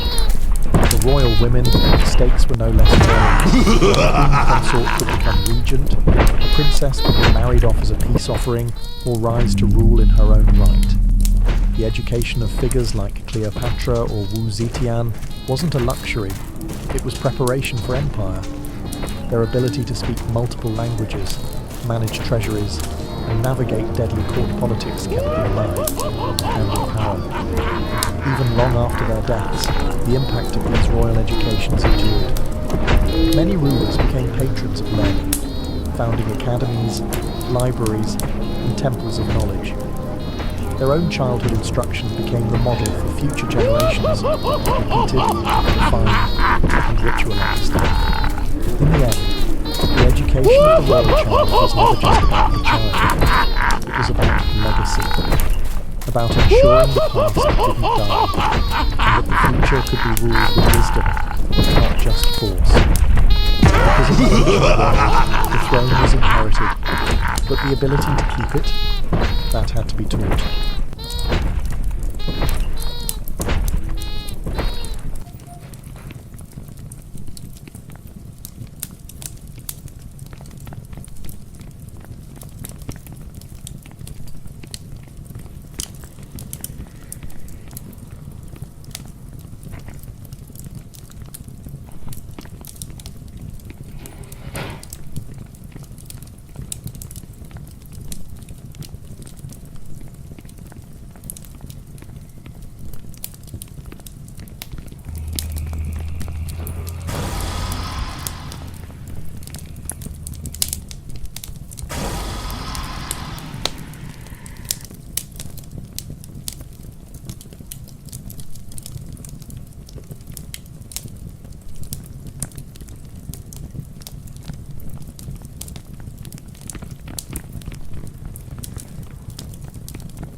Привет!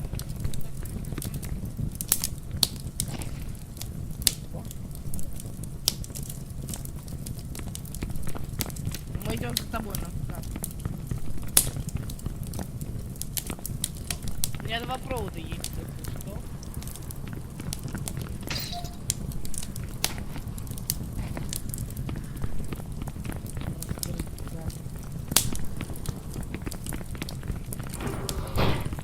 Опа, надо открывать, надо открывать.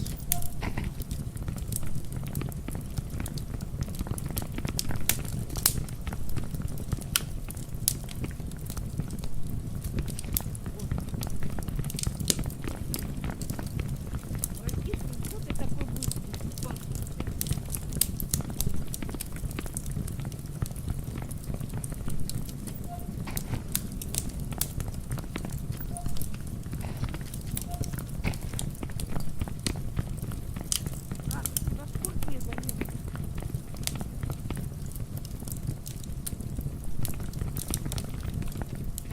О, его сейчас сожрут, чекай.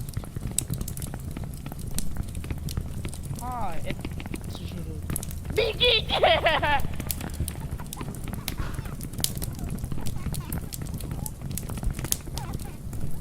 Понятно, его там сюда. Все, братва, я вас спас. Учитесь, покажи.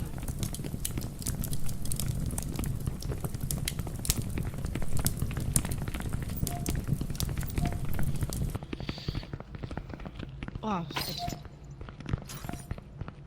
Ребята, затариваем себе сюда. Ваш шкафчик откройте.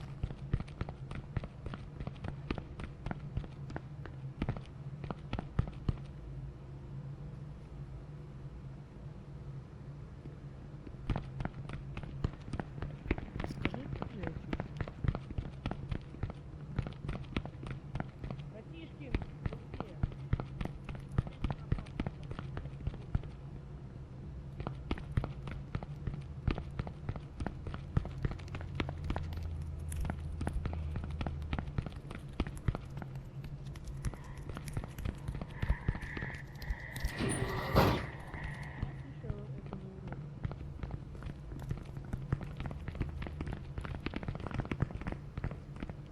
А у меня нету предохранителя, найс. Ну куда нам идти? Ну сюда же вернулись, да? Че это бред какой-то?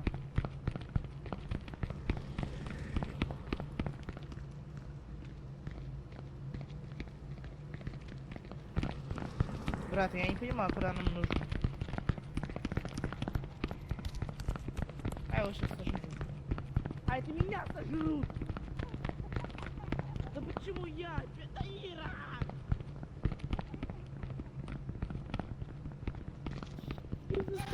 Нет, туда не нужно, брат. Я говорю, мы сюда ходили уже. Нам нужно туда куда-то.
где-то наш сдох. Закрой! Закрой!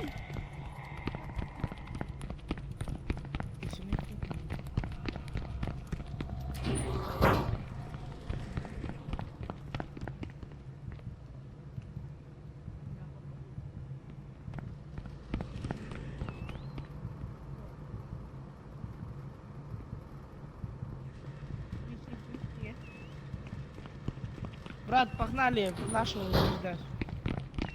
Еще.